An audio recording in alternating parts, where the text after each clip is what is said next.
Good morning. My name is Yilun Koethe, and I'm an assistant professor in interventional radiology and the associate director of interventional oncology at the Oregon Health and Science University.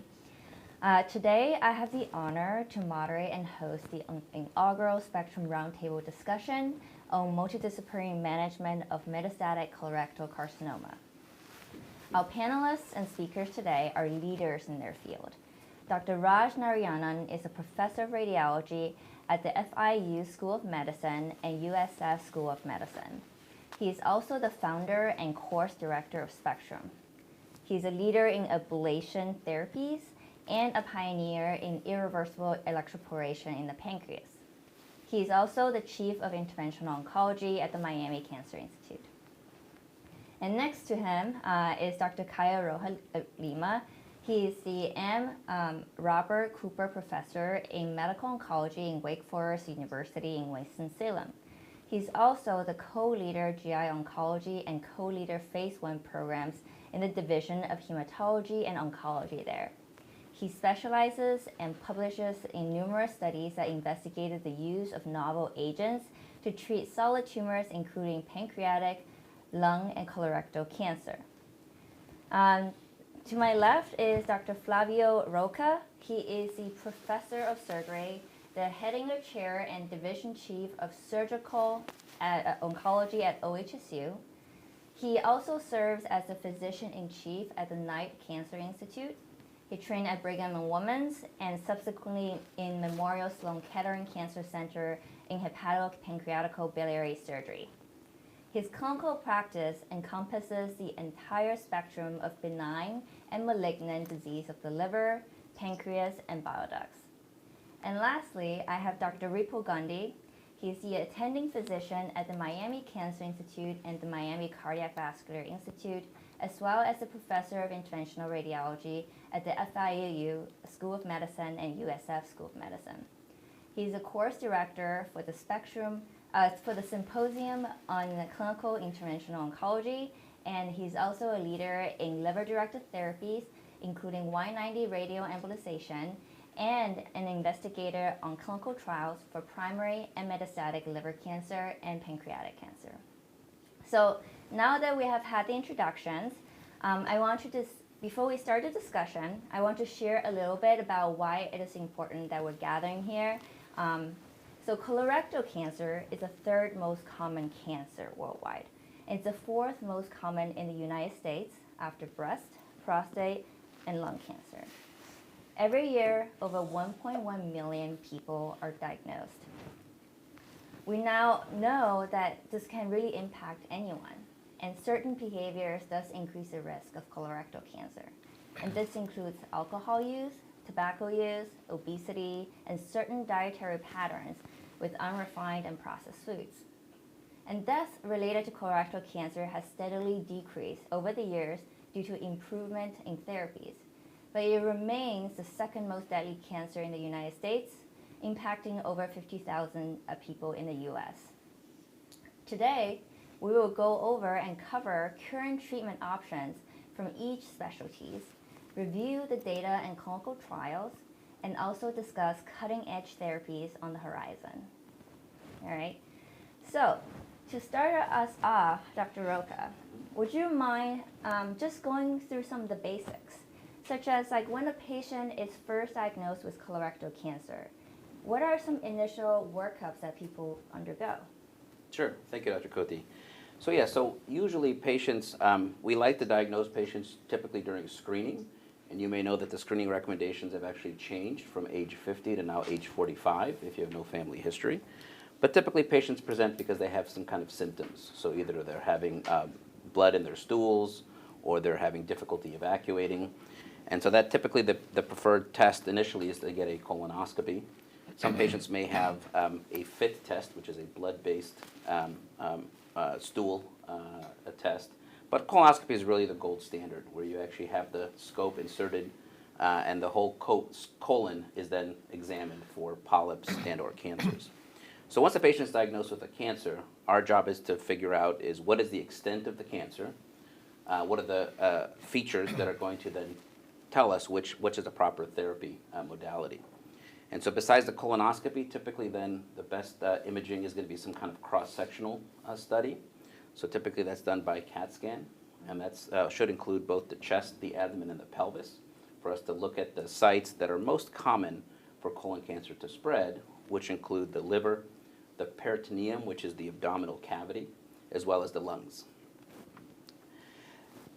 After the CAT scans, we also like to get some blood work to look at not only their liver function, but also the renal function, liver and kidney, as well as blood-based tumor markers, the most common one being CEA, although we also typically obtain CA19-9. And that again gives us an idea of what the burden of disease may be. Once this information is obtained, then we can then settle on what's the best course of therapy. Great. And Dr. Rocha Lima, can you give us a brief overview of colon cancer staging? Thank you for having me, Dr. Narayanan.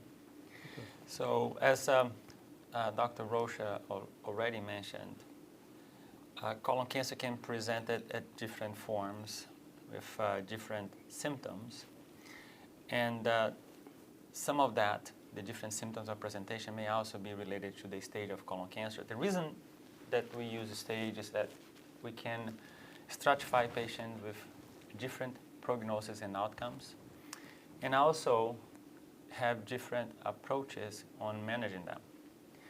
So the stage is broken down from what we call TIS or GCIS, stage 0. And this is a patient that, for example, went a routine colonoscopy, had a polyp removed, and there was no invasive cancer, but there were changes that we call carcinoma in situ. You have cells that are there that has the features of cancer cells, but did not invade yet. And then you go on from stage 1 to stage 4, earlier to more advanced. And we break down even within each stage with different letters to also stratify both based on prognosis and strategies of management. For stage 1, you have patients with a tumor that is invading the wall of the colon or the rectum, but is basically only going through the mucosa and submucosa into the muscle, but not through the muscle. And those patients have a 95+% of being alive and cured for their cancers. And we use the 5 years as the hallmark for remission. So we're going to hear me saying, they had a 95%+ chance of being alive at 1 year. No adjuvant therapy is recommended, but this could be a signal that you should take better care of yourself. So there are data showing that changing your habits, including diet, your exercise activities, and it's felt based on retrospective data that having at least an hour 3 times a week of exercise, basically aerobic activity, can diminish a chance of a second colorectal cancer and other cancers. Changing your diet by avoiding processed foods, raw meat, particularly red meat, decreasing the amount of animal-derived fat also appears to be protective. You probably heard many discussions and in layman's and non-layman's publications about aspirin. Aspirin is protective, period. The question is how to use it, in what dose. It's felt that a baby aspirin should be enough. 325 may be a little bit better, but you have to pick your battles, because inhibition of COX, cyclooxygenase, and this is the way aspirin works, is associated with risks of hemorrhagic complications. So you have to really understand what are the potential benefit of using aspirin for a patient with the potential risks for hemorrhagic events, particularly GI bleed. And then you go up to stage 2 patients, and here is a huge bag of opportunities to really investigate better ways to manage these patients. And we may discuss today more about circulating tumor DNA, because this has revolutionize the field of oncology. You know, I've been doing this for a while, and I've been always jealous of my hematology colleagues that had the opportunity to really use a strategy called minimal residual disease. And, you know, they could use molecularly, by PCR, by Southern blot, by Western blot, and just do a blood test. And patients with leukemia, lymphoma, multiple myeloma, or bone marrow, and identify at the molecular level residual disease. Guess what? Now we can too. You know, it's actually very exciting to be able to measure in plasma or serum fragments of cancer DNA, and you separate those by two different ways. Either a personalized, you take the patient's cancer, you sequence that cancer, and you know exact what the mutations are associated with that cancer, and then you're just measuring the bloodstream. Or you know colorectal cancer, you know that RAS is present and mutated in about 50% of the time, P53 is 80+% of the time, APC is over 50%. Anyway, you can select this cadre of mutations, and without even going to the patient's tumor, go to the serum and identify them. In the beginning, there was a little bit less specificity for the non-personalized, but nowadays we are really doing well about even in the non-personalized way, be as specific, and both are equally sensitive in this disease. So for stage 2 now, we get a patient stage 2A, T3 and 0, has all the good pathologic features, and it would take me a long time to go through them, but this is like a tumor that was removed, and you have enough lymph nodes, and we like 12. This is what ASCO recommends. The American Society of Gastroenterology would be happy with 10, but 12 is the number we use. And if there are 12 or more lymph nodes, the tumor is T3, there is no invasion of blood vessels or lymphatics, 90% of those patients will be cured. But I can tell you that since using circulating tumor DNA, I believe I've been already identified some of these 10% of the patients that will eventually recur. And I discuss with my patients that maybe they should consider adjuvant therapy. Now, there is a trial, NRG-GI-005, that is looking at that strategy specifically, prospectively. It will take a few years for us to get those results, but I believe that trial will give us, the answers about when to treat and how to monitor these patients with low risk. For patients that are, recall stage 2B, they have, or 2C, they have a T4 tumor, they have some of the features that worries us, then their risk clinically is very similar to stage 3, and most of us would consider treating those patients in the adjuvant setting. But we can monitor them with ctDNA in addition to the tumor markers that Dr. Rocha just mentioned to us, CEA, CA19-9. Moving on to stage 3, I think that we break them down from 3A to 3C, and when you get to 3C, you have the T4s with NNE disease, or you have the patients with N2 disease. Those are patients that have more than 6 lymph nodes positive when they remove the cancer. And those are extremely high risk, and we want to give 6 months of adjuvant treatment. And here we use a fluoropyrimidine, and then we use oxaliplatin. Now, if you have a patient that is a patient with stage 3A, there is no T4, there is no N2, then we still use the oxaliplatin with a very narrow benefit. But based on the IDEA trial, we learned that those patients, we may actually give it 3 months of adjuvant therapy instead of 6 months of adjuvant therapy. So we are being more economic and avoid cumulative toxicity from one of the drugs, oxaliplatin. Then you hear over and over here again, the main issue after the treatment ends with oxaliplatin is some of those patients will have peripheral neuropathy, tingling sensation, not able to button their clothes, type in the computer. I had a patient that was a pianist, and that was a hard one. He cannot play the piano the way he was used to. Anyway, so those are the things that we learn in stage 3 disease. In stage 4, that will be the focus of this discussion. Is basically the TNM is the M of the portion of the TNM. M for metastasis. You can be M1A when there is one site of metastatic disease that is not the peritoneum. M1B, you have two or more sites of metastasis, but not the peritoneum. And M1C, you have peritoneum as part of the metastatic site. And the peritoneum is become like a different, separate entity. So that's why M1C has come up in the staging.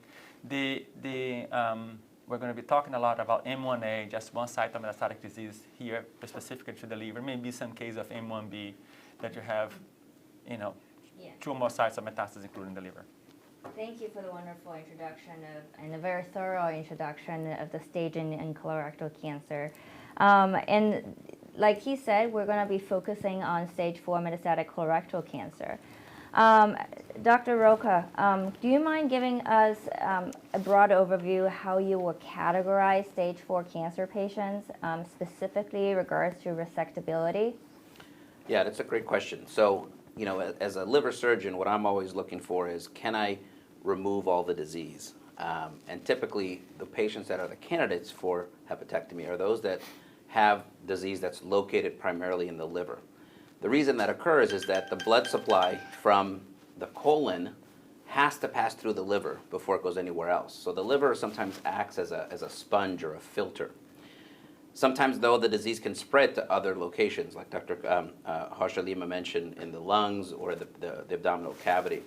Some of those patients would be candidates for surgery, but typically the ones that have liver-only disease are the ones that we take to the operating room. And we can classify them in different directions. So the liver surgeon looks at the liver not as a right or a left liver, but as 8 different segments that can be individually removed. So as long as you have inflow, outflow, and drainage of the bile, you can design an operation to remove the disease.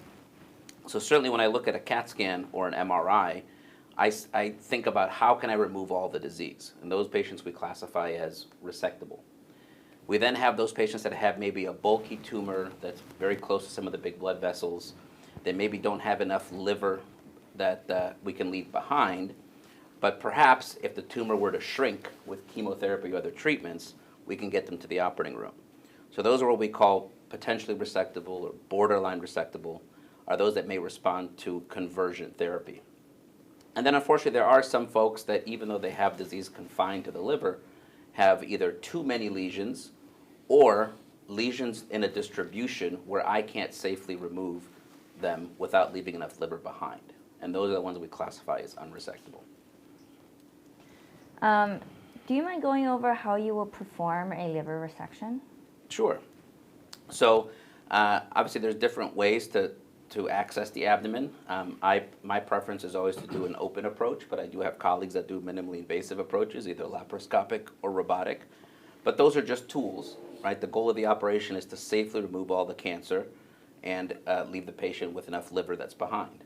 And so typically that's 2 segments that are contiguous, or at least 20% of the liver. However, if patients have had some kind of liver injury, like cirrhosis in the past, we need to leave at least 40%. Or if they've had chemotherapy, which the majority of the metastatic colorectal patients have, we'd like to have a bare minimum of 30% of liver that we leave behind. As far as the liver is concerned, the operation is pretty straightforward. We have to divide the inflow, which is coming in from the portal vein and the hepatic artery, divide the outflow, which is the hepatic veins, and then basically go through the parenchyma. And so I typically like to use a crush clamp technique. Some people will use staplers to go through the liver parenchyma. There are other devices such as the ultrasonic dissector, the water jet. And again, these are just tools and as a means to an end to just divide the liver safely. Because the liver gets about 20% of the cardiac output, it's a very vascular organ, lots of blood flow going through there. So we have to come through the liver carefully in order to minimize the blood loss. That's fantastic. Which patient, in your opinion, should get upfront surgery versus getting neoadjuvant chemotherapy? Yeah, it's a great question, and still a matter of debate because we know that the curative therapy is going to be the surgery, meaning removing the cancer. And so the question is, can the chemotherapy get us there with a better response rate or a better minimizing the chance of recurrence, which is what we want to avoid. So, the best trials that we've had to date, both with giving chemotherapy after surgery or chemotherapy before surgery, do show a benefit in what we call progression-free survival, meaning having the tumor come back. Interestingly, to this day, though, there has not been a trial that had demonstrated an overall survival benefit to chemotherapy either before or after surgery. So to me, the goal is to get you to the operation. So if the chemotherapy gets you there, great. If the chemotherapy is not going to get you there, that's okay. I think the important piece, if I can really get the most important point, is that patients should see a liver surgeon before starting therapy.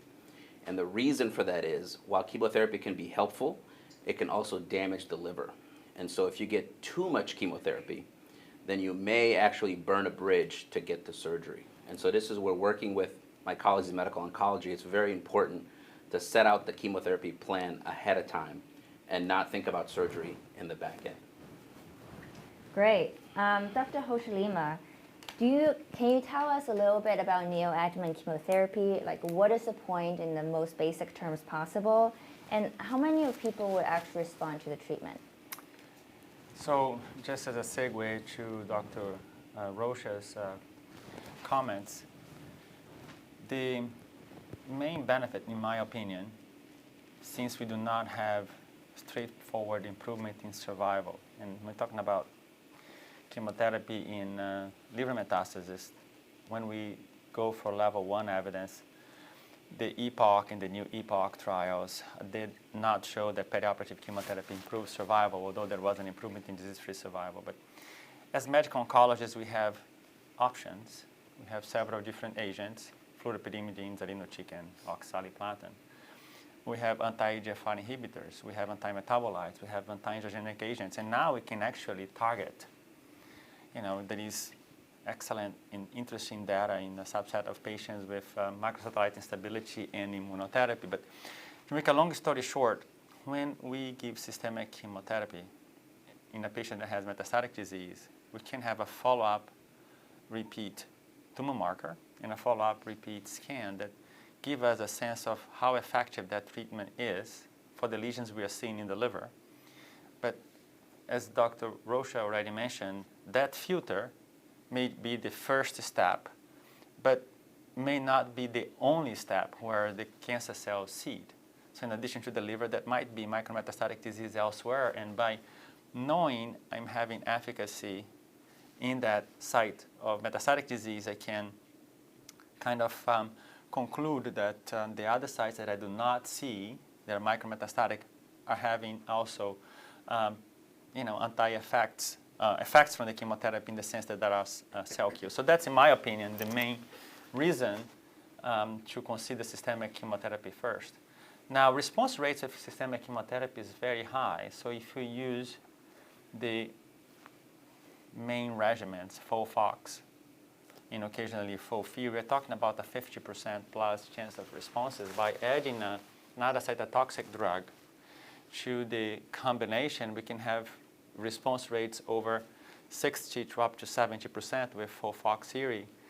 And if you add to that in the right patient with the right molecular signature, another biologic agent like anti-angiogenic or anti-EGFR agent, you can actually further improve that response rate. So that would be a strategy to consider more in patients where we're going to convert from not readily resectable to potentially resectable in the future. So that's where the response rates may come into play. Now, I completely agree with Dr. Rocha that it's a multidisciplinary approach, and having all the involved parts in the beginning at what we call multidisciplinary tumor board is paramount. That's great. So just kind of to recap, the purpose of a neoadjuvant therapy is to kind of treat those microsatellite diseases that you may not be able to see, and maybe giving it a test of time. Is that correct? Yeah. Yeah. And it's difficult to commit a patient to a total of 6 months of systemic therapy, not knowing how good is this doing. Correct. Dr. Rocha, what is the rate of cure and survival after resection for these patients? Yeah, that's a great question, right? These are questions that patients really care about. And what I would say is all comers, systemic chemotherapy is going to give you a benefit, but systemic chemotherapy alone is not going to cure patients. So this is why I'm saying surgery has to be a part of this. And so if you look at the overall data, all comers, the ones that really do the best are the ones that have liver-limited disease, the ones that can be resected with or without chemotherapy. And so there we start looking at survival rates in the 50 to 60% range at 5 years. And we've even had some 10-year survivors, about 20% in well-selected patients. And that's what we really define as a cure. Now, is that everybody? No. So the question is, how do we select patients? And so we use things, surrogate markers. So one of the most common ones is what we call the clinical risk score. And so that looks at 5 different variables. And so that looks at the number of lesions, the size of the dominant lesion, the CEA, the blood marker, the disease-free interval, meaning what was the period of time between the primary tumor and the metastasis, as well as a node-positive primary. And so those patients that have the lower risk scores, 0 to 1, have the best outcomes. The ones with the higher risk scores, 3 to 5, will have the worst outcomes. And that's also how we can stratify patients for things like preoperative chemotherapy, like Dr. Rocha Lima mentioned. Perhaps the ones with the higher risk scores should get chemotherapy up front in order to, again, treat the micrometastatic disease, to do a test of biology, and really spare them ineffective therapies if they're going to progress. While we're focusing on this first set of stage 4 patients who are traditionally considered potentially curable patients, let's discuss the role of local regional ablative therapies. And we have one of our experts here at the table to discuss this. Dr. Narayanan, can you describe to our audience what are some local regional ablative therapies, and what are they, and when are they used? Thank you, Dr. Cody. So the world of ablation has become an integral part of management of metastases from colorectal cancer, predominantly in the liver and in lung. And there are different types of ablative therapies that are available. We broadly classify them as thermal ablative techniques and non-thermal. So under thermal ablative techniques, you have radiofrequency ablation, microwave ablation, which use heat to kill the tumor. And then you have cryoablation, where you freeze the tumor to a very low temperature. In non-thermal technique, we have a technology called irreversible electroporation, or IRE, where you're electrocuting the tumor. All of these technologies can be done with either imaging guidance, which is what we do as interventional oncologists. We use CAT scan or ultrasound, or can be done in the operating room with a surgeon like Dr. Rocha. You can use laparoscopic techniques or open techniques. So you have these different options that are available, and typically we discuss these patients in a multidisciplinary tumor board. And 2 types of patients would be referred for an ablation: those who are not surgical candidates and who cannot tolerate surgery, or those where we're trying to work in conjugation with our surgical colleagues to get them to surgery. So that would be the role of ablation. Does number of tumors matter? Yes, typically when we select a patient for ablative therapy, we're looking at tumors usually less than 5. And the best outcomes are in tumors which are close to 3, a little less than 3 centimeters in size. So otherwise, we look at other local regional treatment options. Can you tell us a little bit about how percutaneous ablation is performed? Sure. Percutaneous ablation uses imaging guidance. So we typically use, in our institution, we use CAT scan, but then it can also be done with ultrasound guidance. And anesthesia is a must for irreversible electroporation. Patients are a lot more comfortable with general anesthesia when you use it for cryo and microwave and RFA. However, they can be done with conscious sedation also.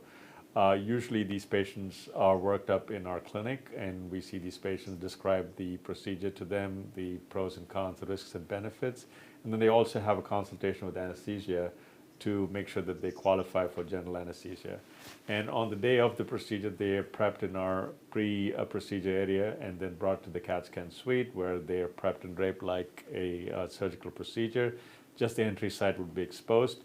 And we place these ablation probes, or needles as we call them, under CAT scan guidance. So we're watching as we advance the needle, little by little. We use a fluoroscopic technique. And once we've confirmed that the needle is in the right position, we use different sequences such as 3D reconstructions to make sure that we're in the right place. And then the energy is delivered And once the energy is delivered, we complete the treatment, and after the treatment is finished, we remove the needle and then do a confirmation scan. And after the confirmation scan is done, the patient is then woken up from anesthesia and then sent to our recovery area. And we typically admit the patients overnight for observation, and we round on them the day off the ablation and the morning off. And most of our patients are discharged home immediately the day after the ablation.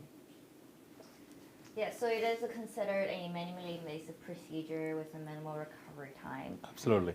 Can you tell us a little bit about the success rate of the different ablative strategies? Absolutely. So when initially ablations were done with thermal technique, radiofrequency ablation has been around for the longest period of time. And initially, while the procedure was well tolerated and had a short recovery time, the technical success was in the 90s. However, the local recurrence rate was higher with radiofrequency ablation. This has been somewhat mitigated with an advance in thermal ablative technique using microwave ablation. Once again, the technical success is in the high 90s, but we're able to get much better 1, 3, and 5-year control rates using microwave ablation. Great. So now let's talk about the group of patients who are potentially resectable, and they may be able to be downstage or converted to resectable patients. Dr. Rocha, can you remind us again who are some of these patients that you consider to be potentially resectable and can undergo this conversion therapies? And at what point are these patients considered simply unresectable? Yeah, Dr. Koethe, thank you for that question. And I think this is probably where we've had the most progress as far as getting more patients to surgery. You know, in the 80s to 90s, the thought was that if you had multiple liver lesions or if you had liver lesions on both sides of the liver, that these patients were unresectable. And that couldn't be further from the truth at this point. I think the idea now, as the chemotherapy and the systemic therapy has gotten better, we've been more emboldened to actually do more aggressive resections. The bottom line is, the way to think about it is not how much disease the patient has, but it's more of how much normal liver can I leave behind. And that's the guiding principle. So if I can leave enough liver, typically 2 segments, or at least 20 to 30% of the liver, and I can design an operation that can address all the disease, then those patients are resectable. And so obviously it's much easier when they're isolated lesions in the periphery of the liver, but as long as I can get all the disease out, and sometimes I use some of the techniques that Dr. Narayanan has mentioned as well. If I have a deep lesion, I might be able to ablate, leave it ablated and treat it as opposed to taking a large piece of liver. The other thing that really helps us operate on these patients is the fact that the liver is the only organ that can regenerate. What I mean by that is the amount of liver that we take out will grow back pound for pound in 6 to 8 weeks. So what that allows me to do is to do staged liver resections or 2-stage hepatectomies, where I can clear one side of the liver, then have one of my colleagues in interventional radiology grow the liver for me, and then I can come back and take out the larger piece of liver. And again, the goal of leaving enough liver behind. And when do you see a patient and you just consider them simply unresectable? Yeah, so if there's a patient that typically there's going to be unresectability for different ways. So one, if they're not an operative candidate, they're elderly or infirm or have too much comorbidities that wouldn't tolerate a major liver resection, then those patients would be unresectable. The second question is patients that have significant extrahepatic disease, so disease outside the liver. And so typically that would include things like the peritoneum, retroperitoneal lymph nodes, sometimes the lung. But again, depending on the right patient and the good biology, we will sometimes go after liver lesions, then lung lesions, and then selectively with lymph nodes in the porta hepatis, for example. But if they just have too much disease that I can't clear and they're not responding to chemotherapy, meaning they're not able to be downstaged, then those are the patients that are typically unresectable. And Dr. Gandhi, and some patients are considered unresectable purely based on the size of their remnant liver. You're an expert in this. Can you describe to us some of the most common strategies to help remnant liver growth to allow for resection and how they are performed? Sure. Thank you for the invitation to be here. And as Dr. Rocha mentioned, a lot of these patients, most of these patients get chemotherapy. And in that setting, you need at least about 30% of a normal liver. Often, some of our surgeons like even a little bit more than that to have a safe surgical resection, such that the patient does not go into liver failure afterwards. There's a lot of things we can do to achieve that. Probably one of the most common things we do is something known as portal vein embolization. The portal vein supplies about 2/3 to 3/4 of the blood supply to the liver. And if we block off the portal vein to one side of the liver, it diverts all the nutrients to the other side of the liver, and it causes that side of the liver to grow. And that can be very successful. Sometimes we need, really significant liver growth if the liver initially is very small in that part of the liver. And there's a surgical procedure known as an ALPS procedure. And ALPS stands for Associating Liver Partition with Portal Vein Ligation for Staged Hepatectomy, a big name. But basically, it's a 2-stage procedure, and Dr. Rocha is an expert on this procedure. But we've really gotten away from this procedure at our institution, a lot of places around the country, because while it does cause the liver to grow a lot, it does have a lot of morbidity and even mortality associated with it. So when we really need a lot of liver growth, we're doing some combination procedures. A procedure known as liver venous deprivation. It combines portal vein embolization with hepatic vein embolization, and we've seen much significant growth and faster growth with this procedure.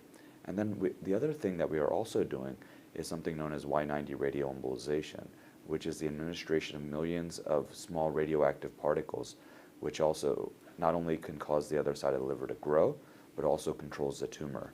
And sometimes we do a lot of utilization of a combination of all these procedures all these procedures together. These procedures sound really complicated. For our general audience at home, do you mind just describing how these may be done and what the recovery period would be? Sure. So each one of these are different, and other than that surgical procedure, the ALPS procedure, which we've really gotten away from, most of these procedures are very, very well tolerated. Most of these we do either with the patient going home the same day, or sometimes we'll have the patient stay overnight for some of the procedures, depending on how old the patient is and their comorbid conditions. But these are minimally invasive procedures. Portal vein ligation, we puncture the abdomen. The puncture is probably about this small or so. You barely even see it, and the patient's not even going to really see that after the procedure. The procedure takes a couple hours. We monitor the patient afterwards. Probably the biggest risk is bleeding, but honestly, I've never had a patient have a significant bleed from that. Hepatic vein embolization, or the liver venous deprivation, we have a little puncture in the neck. Again, something you could barely even see. It's a pinhole. Procedure takes probably an hour and a half, and the patient can go home the same day. And the radioembolization is a 2-part procedure, but it's very well tolerated, and over 95% of our patients go home the same day. Oh, great. Can you tell us a little bit about how successful these strategies are and how you decide which one to employ? Sure, that's a great question. So I think a lot of it depends on how big the future liver remnant is. And for most of our patients, if the patient is a clear candidate for resection, but we just don't have enough liver in the setting of colorectal cancer, we prefer to go to a portal vein embolization route. It's done, and why we like that is because it causes growth of the liver fastest. So usually within 3 to 6 weeks, we reevaluate the patient after the portal vein embolization. We do a repeat scan. As long as the tumor has not progressed and there's adequate liver, the patient can go to surgery. If the patient, liver remnant is very small, then we'll combine that with the hepatic vein embolization. I guess a bigger question is, when do we do the Y90 radioembolization? And I think there's a few conditions where we would consider that. So number one, it allows for the biological test of time. So when we talk about portal vein embolization, the amount of growth that we get is about 30 to 60% future liver remnant growth, in about a month after the procedure. The radioembolization takes a little bit longer. Some studies show you get about 45% growth at about 6 to 9 months. And initially you might say, well, that's a long time. Why wait that long? But as we talked about earlier, sometimes you want that biological test of time. Maybe you have a patient who has synchronous disease. That means that the patient has liver metastatic disease at the time that the primary colorectal cancer was diagnosed. And those patients, sometimes they have a worse prognosis. The worst thing you can do for that patient is take them for surgery right away, and then 3 months later have additional disease, and we haven't helped that patient at all. So in a patient like that, in other situations, you might want to allow for that 6 months or 9 months to make sure no other disease has developed. In that case, when you do the resection, you know that it's very unlikely for them to develop additional disease in the future. In other patients, the disease is almost encroaching upon that other side of the liver, where you want to control that disease as well. And the radioembolization will control that disease as well as cause growth of the tumor. And then finally, the third reason is sometimes the tumor is encroaching on some of these really critical blood vessels, which our surgical colleagues, in order to actually completely remove the tumor, they have to remove it off of the blood vessel. And the Y90 radioembolization can cause tumor margin accentuation and actually allow the tumor to regress or come off of the blood vessels such that the patient can get actual surgery. So those are some of the factors that we consider. When you choose to pursue with Y90 therapy, do you continue chemotherapy?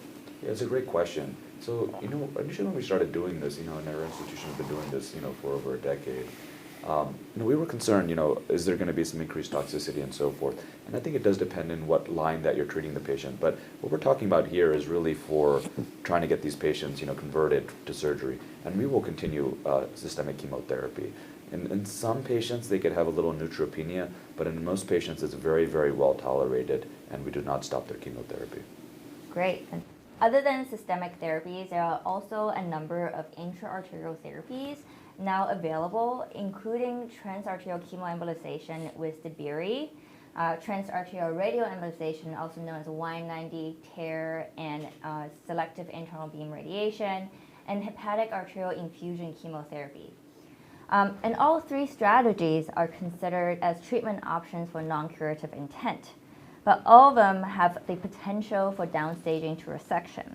We will delve into the safety and efficacy data between the different strategies in the next hour, but first I would like you to give us a brief introduction of what they are. So starting with Dr. Narayanan, can you tell us a little bit about Debiri? Like, what is it and the concept behind it? Sure, Dr. Koethe. So Debiri stands for drug-eluting beads irinotecan. So when you treat colorectal mets in the liver using the arterial route, you can do that with the technique that Dr. Gandhi mentioned, which was using radioactive particles of Y90. And the other technique involves using transarterial chemoembolization, which is where this started, where you add chemotherapy and inject it into the blood supply to the tumor, taking advantage of the dual blood supply of the liver, where most of the liver is fed by the portal vein and the tumors are fed by the hepatic artery. So in a patient where the portal vein is patent, you're able to deliver higher doses of chemotherapy directly to the tumor. Debiri, or drug-eluting beads with irinotecan, was a modification of this technique where you use tiny particles which are in the size of microns, and you add the drug called irinotecan to it, and then you inject them through the arterial blood supply to the tumor. And what that does is once it reaches its destination, it starts releasing the irinotecan and thereby working to not only just cut the blood supply to the tumor, but also to release the drug. So this is an alternative transarterial treatment option to Y90 or transarterial chemoembolization. Irinotecan is considered a prodrug, and so when you add it to these particles and you release it into the liver, then they're converted to their active form called SN38, and thereby they form their, affect the liver metastases. A lot of people are familiar with chemoembolization in regards to hepatocellular carcinoma, which uses doxorubicin. Can you briefly describe why irinotecan? Absolutely. So irinotecan is used part of their chemotherapeutic treatment options for colorectal liver mets, which is why it is the other drug that is used along with drug-eluting beads. So the technique which we use for irinotecan is different, and the preparation of the patient is also different compared to doxorubicin, which is used for hepatocellular carcinoma. So when you add irinotecan to these particles, the patient usually gets a pre-procedure list of medications, including steroids, and we start with some pain medication. The reason is the irinotecan is a camptothecin derivative, and it causes some irritation on contact. So when you're injecting these particles, these patients can experience some pain. And therefore, before we deliver these particles, we inject a small amount of intraarterial lidocaine slowly, and then follow that with these particles. And the patients also have a pain protocol that we follow during this treatment. They usually get 2 pain medications for this particular treatment. And once the treatment is finished, it's pretty much similar to what we do with ablations. These patients stay overnight for observation, and then we try to see if they would be fit for discharge the next day. Great. Dr. Gandhi, can you tell us about Y90, specifically describe the different types of Y90, how it works, and how it is performed? Sure. So Y90 radioembolization, as we discussed, involves injection directly into the artery to the liver, millions of little radioactive particles which directly target the tumor. So the nice thing about that is you're not getting these going throughout the entire body.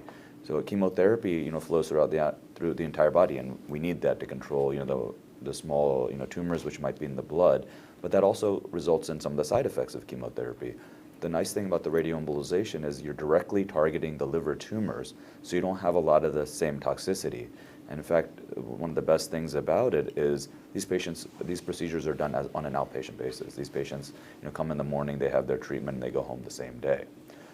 In terms of the actual procedure itself, it typically involves a mapping procedure, which we typically do the week before the procedure, and then usually the next week we actually do the treatment. And if the patient has disease on both sides of the liver, we typically will do one for the right side, one for the left side.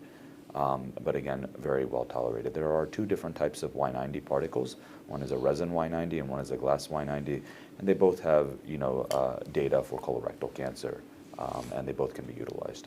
Mm-hmm. Can you tell us a little bit about what part of the liver you treat? Do you treat the entire liver, or do you treat part of the liver?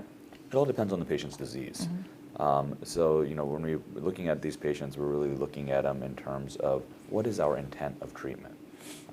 So if we have a very small localized tumor that maybe we can't do ablation, one of the techniques that Dr. Narayanan spoke about, or the patient can't get a surgical resection, maybe they have bad cardiac disease or bad pulmonary disease, then we could do something known as a radiation segmentectomy, where we deliver a very high dose of radiation to the tumor with the intent on destroying it.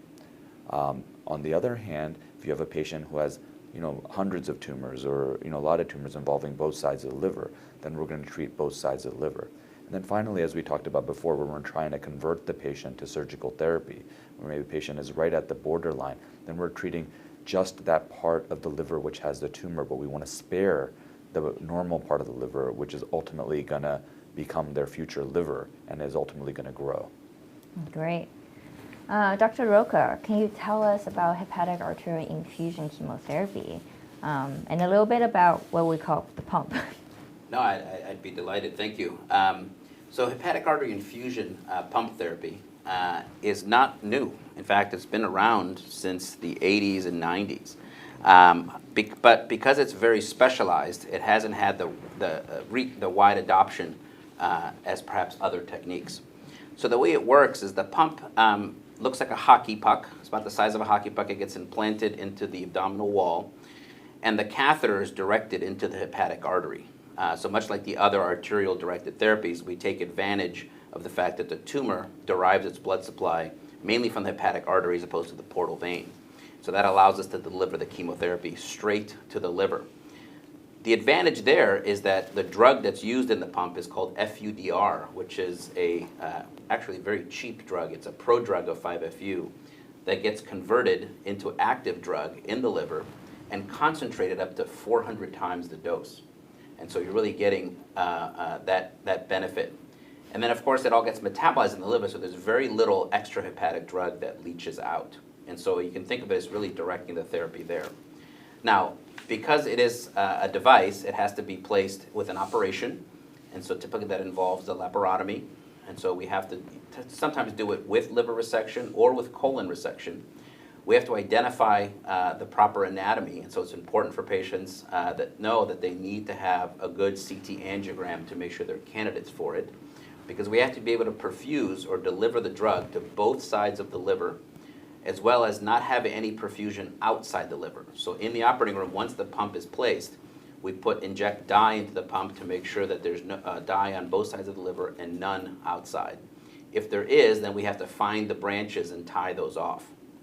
Then before patients can start therapy, they also go back to our interventional radiology colleagues to have a mapping study, again, to confirm that both sides of the liver are receiving the drug and that nothing outside the liver, including the stomach, the duodenum, or the pancreas, have any perfusion. Once that's done, then patients can start therapy.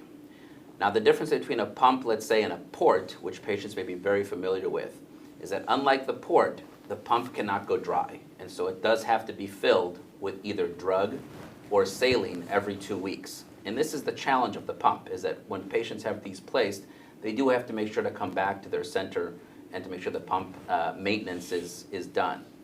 The second thing that sometimes is of concern is that the other tissue that derives its blood supply from the hepatic artery are the bile ducts.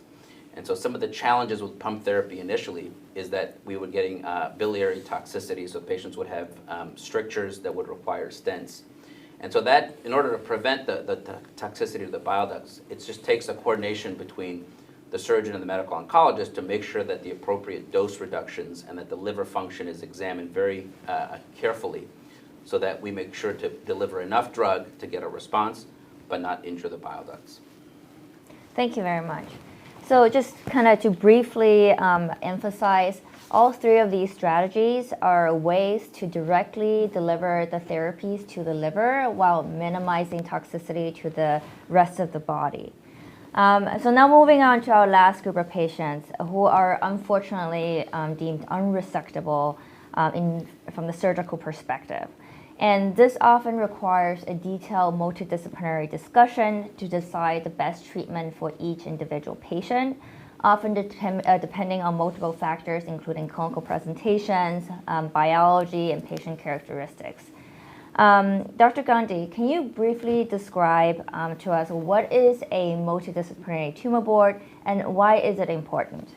Sure. A multidisciplinary tumor board is simply a meeting where we get all the different specialties together and we all discuss and review a patient's imaging findings, the labs, the clinical presentation, etc., and try to determine what the best treatment option is for that individual patient.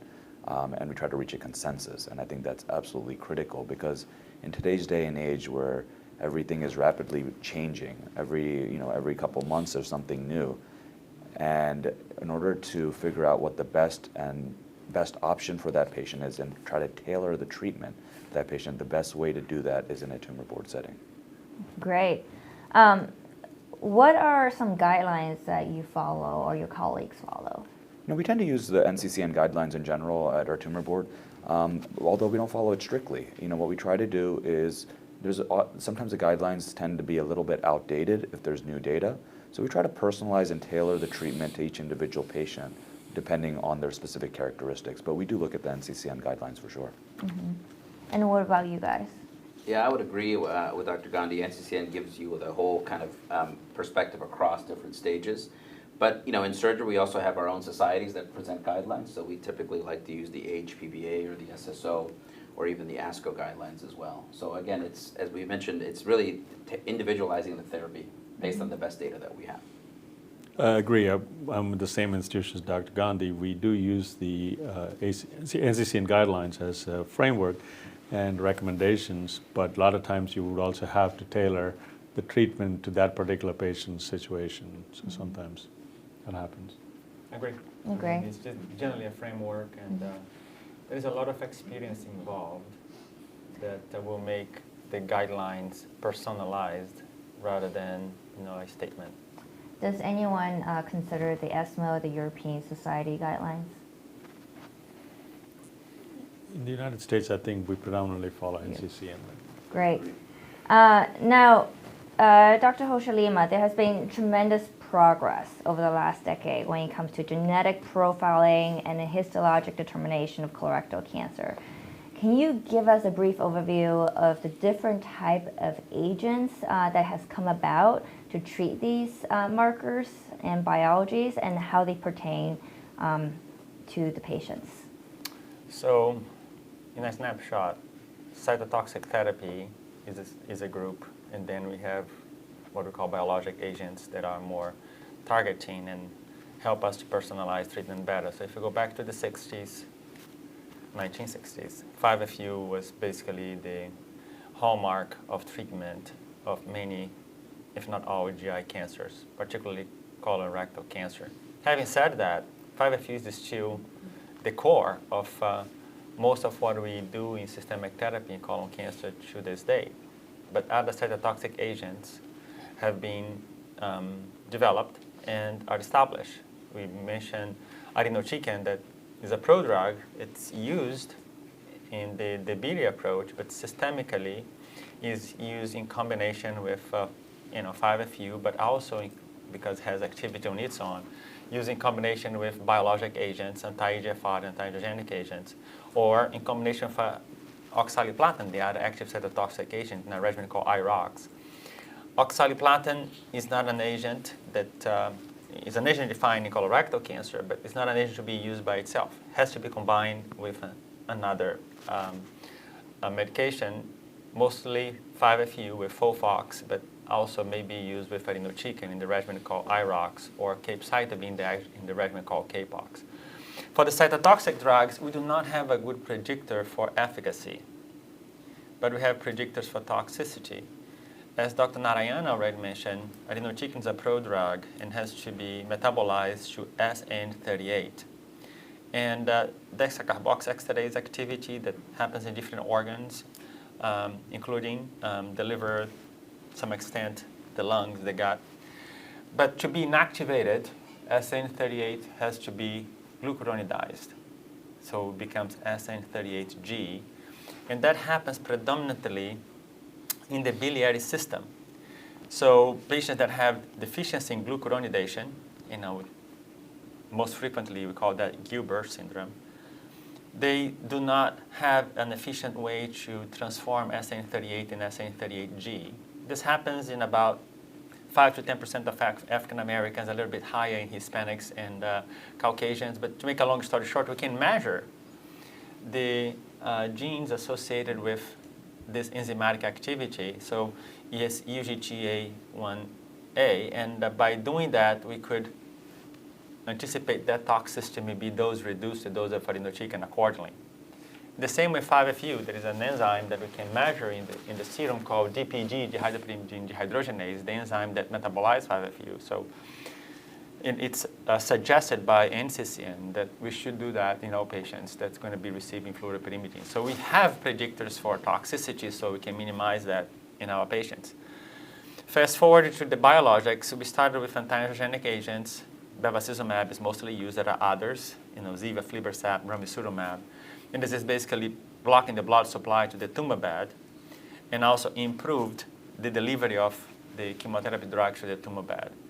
And then we have another group that blocks a receptor in the cancer cells called epidermal growth factor receptor. And 2 drugs have been approved and used in the United States. One is panitumumab and the other one is cetuximab. For those drugs, we learned that they can only work in patients with wild type. Wild type means no mutant. I have to specify that to my patients because when you call wild type, they think, oh my God, the gene is really outrageous and doing something bad. But no, wild type means basically is, it's not undergone any deleterious mutation. So happens about 45-50% of the patients with colon cancer. So by just testing that, but next generation sequencing or by other means, you can basically concentrate in the patients that will benefit the most, about 50% of them. And then you have another 10% that will test BRAF mutant, where those agents, the anti-EGFR, are not effective, but we have particularly agents, encorafenib, imatinib, that are effective for that subgroup of patients. So another mutation with a specific targetable agents to that. And very important is that we also 5% or so metastatic colon cancer, about 15% of early stage disease have microsatellite instability or deficiency in mismatch repair. It may be somatic, means that only the cancer cells has it. It's not hereditary, but it can be germline, and that is inherited from their parents called Lynch syndrome, and those are exquisitely sensitive to immunotherapy, and a lot of excitement going on right now for that population of patients. So yeah, it's exciting right now. We're learning much more by personalizing the patient's tumor, just as a segue about hepatic resection. I mean, we know that by adding agents, we improve response rates. If you want to do through conversion therapy, there was a discussion just mentioned right now that we can have a multidisciplinary approach. We learned from the GONO trial that there's an Italian group that showed that FOLFOXIRI has higher response rates. And then came a trial that was very important called the TRIBE trial that showed that adding bevacizumab may add more to those patients. But a couple of months ago at our last annual meeting, the Cairo-5 came up. And this is when we use the genetics mutation of the patients. RAS mutant colon cancer tends to do worse, respond RAS to chemotherapy, and still biology driven, but location is important in colon cancer. Right-sided do worse than left-sided. So when you have a patient with right-sided colon cancer, RAS mutant, FOLFOXIRI plus bevacizumab based on the Cairo-5 led to higher response rates, higher conversion rate, and a higher rate of R0 resection. The survival data is forthcoming, but all those endpoints that are early on, the overall survival, favor that regimen. So just based on next generation sequencing and location, I may kind of be aggressive in the right patient with this regimen. So this is just one example of where it can improve curability rates by merging patient situation, performance status, organ function, but also their genetics. That's really exciting. There's so much to look forward to in the future with all the genetic profiling. Can you tell us a little bit about how next generation sequencing is done? Sure. It's actually a fantastic tool that we have. In the past, we mapped a gene at a time. So by using next generation sequencing, we basically can map a group of genes with one test. It's actually much cheaper than doing a gene at a time. It can be derived from the tumor when the patient has the colon resected or has a biopsy in one of the sites where the cancer may have migrated to. For colon cancer, the frequency of similar mutations from the primary to the metastatic tumor is actually very high, over 90%. And that it gives us some, easiness to select either. I prefer to use the metastatic site if I have both available, just because that, small margin of differences may make a difference to what I'm doing right now. But in addition to the tissue, you can also measure it by circulating tumor DNA. The number of genes that are tested are smaller, but the genes that are tested in circulating tumor DNA are the genes that we have targets to act upon. So that's more straightforward and less invasive way to get that information. But we're learning that over time, as the patient receives treatment, there is what we call clonal evolution. So we all learned from biopsying different metastatic sites that over time, the tumor evolves to acquire new mutations that offset other mutations present at adjacent sites. And that explains the heterogeneity of responses. You have some sites that have high response, while other sites, the tumor does not significantly change in size or characteristics.